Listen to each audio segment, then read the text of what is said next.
உள்ள வாலி அதுல ஒரு சின்ன தர்ம சங்கடம் இருக்கு ராமனுக்கு, அதனால வேணும்னு தான் மறைஞ்சிருந்து கொன்னாராம். ஏனென்றால் முன்னமே உன்னுடைய தம்பியான சுக்ரீவன் ராமனிடம் சரணம் புகுந்தான், உன்னை கொன்று விடுகிறேன்னு ராமன் வார்த்தை கொடுத்துட்டார். இப்ப நேர்ல சண்டை போட வந்தார்னு வச்சுப்போம், ஒருவேளை உனக்கும் உன் உயிரின் பேரிலே ஆசை இருக்கிறபடியால் ராமா நானும் உன்னை சரணம் பற்றுகிறேன்னு ஒரு வார்த்தையை சொல்லிட்டா இப்ப ராமனுக்கு தர்ம சங்கடம். முன்னாடி சொன்ன வார்த்தையை எப்படி நிறைவேற்றுவது? அதனால வேற வழியே கிடையாது.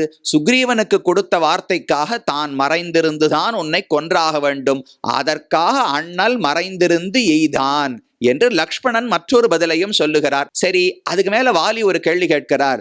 நீ சொன்ன மரபுகள், அதாவது தம்பியினுடைய மனைவி நடத்த இப்படி நடந்து கூடாதே, இப்படி சொன்ன மரபுகளோ இல்ல சரணாக தன்னை ரட்சிக்க வேண்டும் என்ற மரபுகளோ எல்லாம் மனிதர்களுக்கு இருக்க வேண்டிய குணங்கள் ராமா. நீ மனிதர்களுக்கு பொருத்தி பார்க்க வேண்டிய பண்புகளை குரங்குகளுக்கெல்லாம் பொருத்தி பார்க்காதே, எங்களுக்கு அதெல்லாம் கிடையாது. இயல்பு அல இத்துணை விழைத்திறம் தொழில் என்ன விளம்பினான். எங்களுக்கெல்லாம் அப்படி கிடையாது. ஒரு விஷயம் ஆசையா இருக்கு, பிடிச்சிருக்குன்னா அதை பண்ணலாம், ஆசை இல்லாட்டா பிடிக்காட்டா பண்ணாமல் இருக்கலாம். தர்மம் இப்படித்தான் நடந்து கொள்ள வேண்டும், இன்னாரோடு தான் சேர வேண்டும், இப்படின்லாம் எந்த ஒரு நிர்பந்தமும் கிடையாது. எங்களிடத்தில் எதற்கு மனிதர்களுக்கான நிபந்தனைகளை பொருத்தி பார்க்கிறாய்? தம்பியனுடைய மனைவியோடு கூடினாலும் தவறு கிடையாது, நாங்கள் குரங்குதானே என்று வாலி கேட்கிறார். அதற்கு ராமன் பதில் சொல்லுகிறார், இல்ல வாலி, அப்படி சொல்லிவிட முடியாது.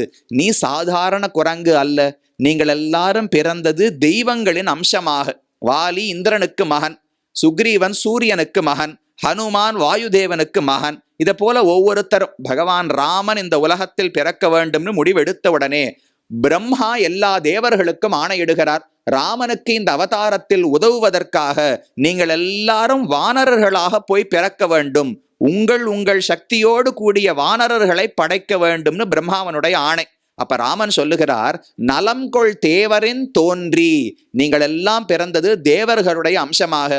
அப்ப சாதாரண குரங்கு கிடையாது. அடுத்தது, எத்தனை கல்வியை கற்று சிறந்த சான்றோர்களாக இருக்கிறீர்கள், நீங்கள் விலங்குகள் அல்லன்னு இதுல இருந்தே தெரிகிறது.